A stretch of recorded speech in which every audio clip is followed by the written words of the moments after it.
अगर आपको ये कहानी अच्छी लगती है तो नीचे कमेंट सेक्शन में हमें बताएं। कृपया इस चैनल को सब्सक्राइब करें, वीडियो को लाइक करें और दोस्तों के साथ शेयर भी करें। बेल आइकॉन का बटन दबाना न भूलें। आर्यन का हाथ धीरे धीरे मीरा के हाथ से छू गया, पहले अनजाने में, फिर जानबूझकर।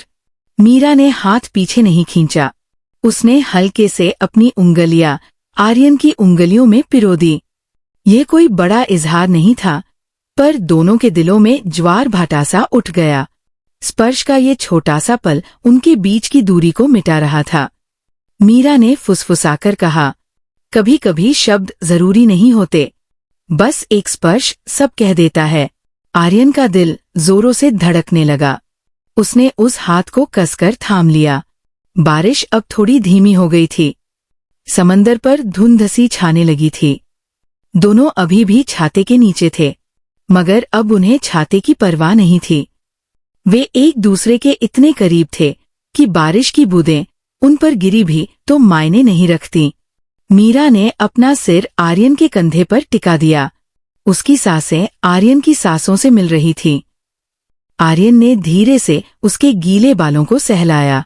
मीरा ने आंखें बंद कर लीं, जैसे वह इस पल को हमेशा के लिए जी लेना चाहती हो।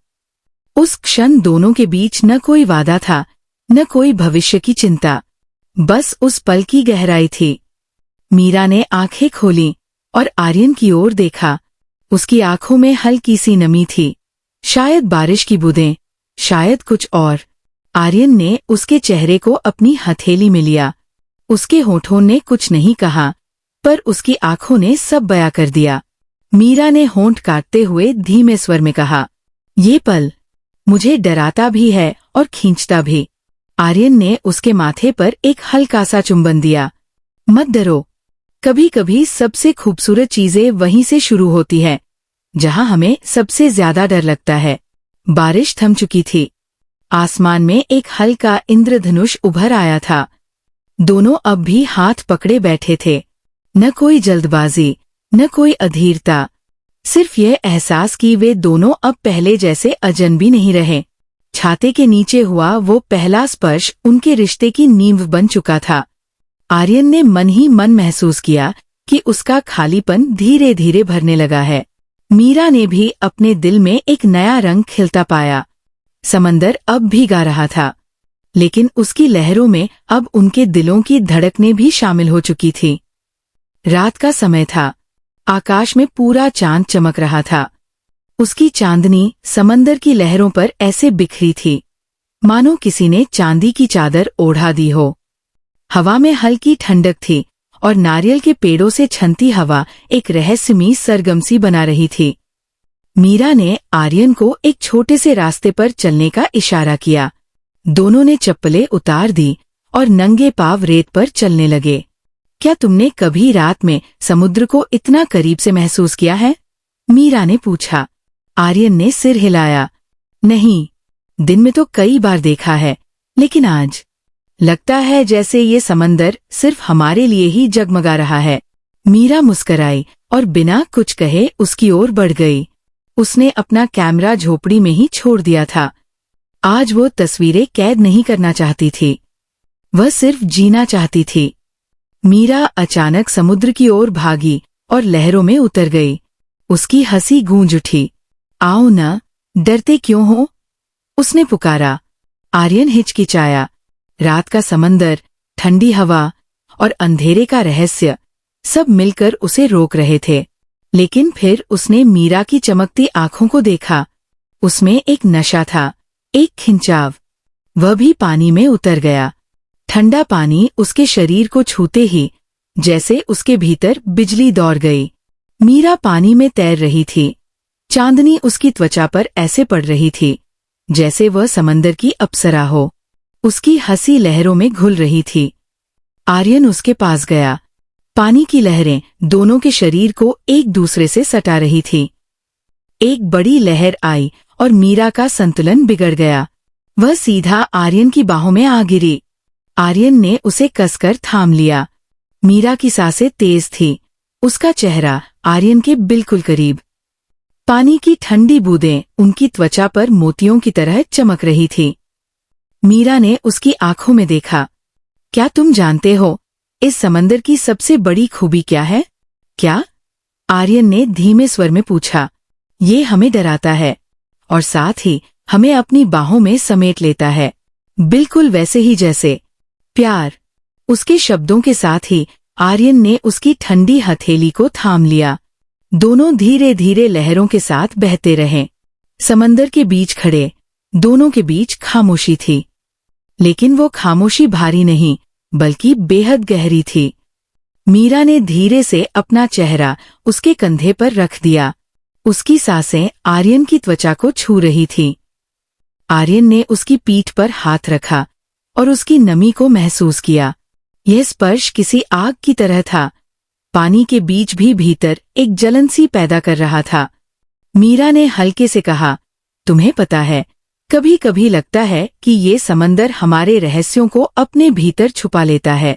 जो बातें हम दुनिया से छुपाते हैं वो यहाँ कहने का मन करता है। आर्यन ने उसकी ठुड्डी उठाई और उसकी आंखों में देखा। तो आज तुम समंदर को क्या बताना चाहोगी? मीरा मुस्करा दी। उसकी आंखों में अनकही चाहत थी। लहरें अब तेज हो रही थी। पानी उनके कमर तक आ चुका था, लेकिन दोनों को उसकी परवाह नहीं थी। आर्यन ने मीरा का चेहरा अपनी हथेलियों में थाम लिया। उनकी आंखें टकराई और एक लंबे इंतजार के बाद उनके होंठ करीब आए। ये चुंबन किसी साधारण इच्छा का नहीं बल्कि दो आत्माओं के मिलन का प्रतीक था। पानी की ठंडक, हवा की नमी और चांदनी का उजाला सब मिलकर उस पल को दिव्य बना रहे थे। मीरा ने उसके गले में बाहें डाल दी और खुद को पूरी तरह आर्यन के हवाले कर दिया। लहरें उन्हें बार बार छूतीं, मानो उनका आलिंगन भी इस प्रेम का हिस्सा बनना चाहती हों। दोनों कुछ देर तक यूं ही पानी में रहे। उनके शरीर एक दूसरे से लिपटे थे, पर उससे भी ज्यादा गहराई से उनकी आत्माएं मिल रही थी। यह कोई शारीरिक आकर्षण मात्र नहीं था, यह उस खालीपन को भरने की शुरुआत थी जिसे दोनों अपने भीतर लिए घूम रहे थे। मीरा ने उसकी छाती पर सिर रखकर आंखें बंद कर लीं। काश ये रात कभी खत्म न हो, उसने धीरे से कहा। आर्यन ने उसके गीले बालों को सहलाते हुए उत्तर दिया, कुछ पल हमेशा के लिए हमारे भीतर रह जाते हैं। शायद ये रात भी उनमें से एक होगी। जब वे वापस किनारे की ओर लौटे तो दोनों के कपड़े पूरी तरह भीग चुके थे, लेकिन उन्हें फर्क नहीं पड़ता था। वे रेत पर बैठ गए, हांफते हुए, हंसते हुए। मीरा ने उसकी ओर देखा और हल्के से कहा, आज मैंने समंदर को अपना सबसे बड़ा रहस्य बता दिया। आर्यन ने चौंककर पूछा, क्या? मीरा ने उसकी उंगलियां थाम ली और बस उसकी आंखों में देखती रही। जवाब शब्दों में नहीं था बल्कि उस नजर में था जो सब कुछ कह रही थी। गोवा की वो शाम बाकी दिनों से कुछ अलग थी।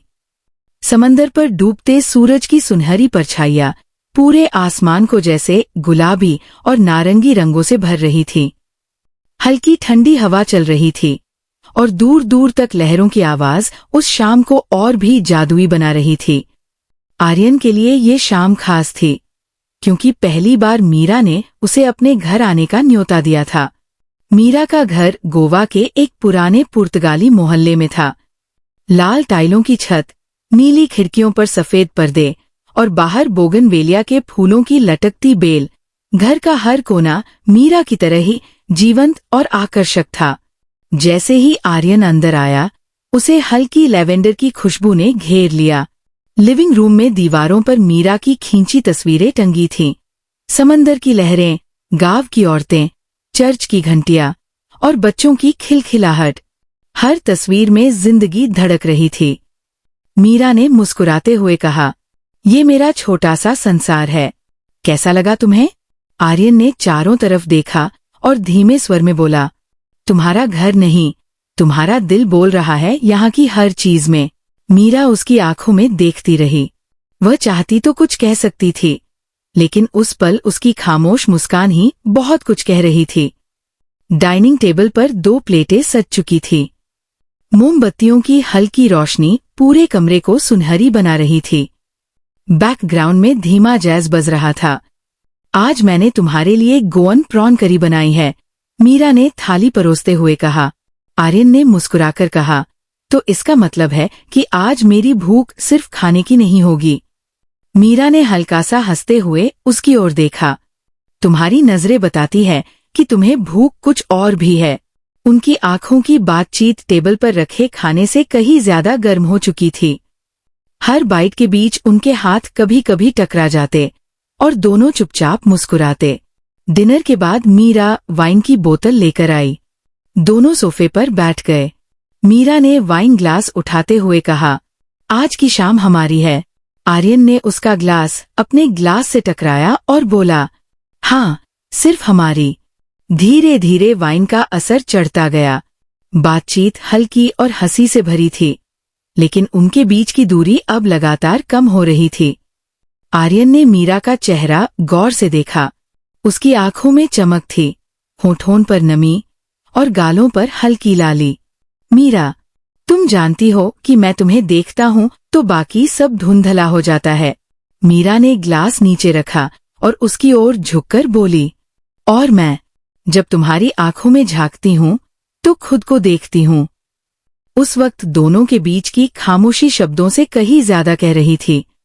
आर्यन ने धीमे से मीरा का हाथ अपने हाथों में लिया। उसकी उंगलियों का स्पर्श बिजली सा शरीर में उतर गया। मीरा ने अपनी आंखें बंद कर ली, जैसे उस स्पर्श में खो जाना चाहती हो। आर्यन ने उसके चेहरे को अपनी हथेलियों में थामा और बहुत धीरे उसके होठों पर अपने होंठ रख दिए। ये कोई जल्दबाजी वाला चुंबन नहीं था, बल्कि एक गहरी चाहत और लंबे इंतजार का मिलन। मीरा के होंठ कांप रहे थे, मगर उसने पलटकर अपने होठों को और करीब कर लिया। दोनों की सांसें एक दूसरे में घुलने लगी। मीरा उसे अपने कमरे की ओर ले गई। कमरे की खिड़की से आती चांदनी पूरे बिस्तर पर फैल गई थी। वहां भी मोमबत्तियों की लौ जल रही थी, जिनकी परछाइयां उनकी परछाइयों से मिल रही थी। आर्यन ने धीरे धीरे उसके बालों को चेहरे से हटाया और उसकी गर्दन पर हल्के चुंबन छोड़े। मीरा ने उसकी शर्ट की बटन खोलते हुए फुसफुसाया, आज मैं तुम्हें अपने सबसे करीब महसूस करना चाहती हूँ। दोनों जिस्म और दिल की हर दीवार गिरा चुके थे। हर स्पर्श, हर चुंबन, हर सांस उनकी चाहत की गवाही दे रही थी। मीरा का बदन आर्यन की बाहों में पिघल रहा था। उसकी उंगलियों की छुअन मीरा के जिस्म पर जैसे एक कविता लिख रही थी। मीरा भी अपनी हर धड़कन से उसे जवाब दे रही थी। उस रात उनके बीच सिर्फ प्रेम नहीं था, बल्कि एक गहरा अपनापन था, जैसे दो आत्माएं एक दूसरे को पहचान चुकी हों। लंबे समय बाद जब दोनों एक दूसरे की बाहों में सिमट कर लेटे, तो बाहर से आती लहरों की आवाज उन्हें और भी गहरे सुकून में डुबो रही थी।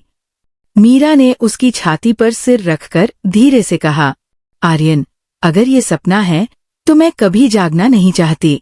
आर्यन ने उसके माथे को चूमा और फुसफुसाया, ये सपना नहीं है मीरा, ये हमारी हकीकत है और मैं इसे कभी खोना नहीं चाहता। उस रात उनकी आत्माएं भी एक दूसरे में समा गईं। सुबह की हल्की सुनहरी किरणें खिड़की के पर्दों से छनकर कमरे में उतर रही थी। बाहर कहीं दूर से समंदर की लहरों की गुनगुनाहट सुनाई दे रही थी, मानो रात के रहस्यों को अपने साथ बहा ले जाना चाहती हो। मीरा की आंखें धीरे धीरे खुली तो उसने महसूस किया कि उसका सिर आर्यन के सीने पर टिका हुआ है। उसके दिल की धड़कन एक सुकून भरी लय में चल रही थी, धीमी मगर गहरी।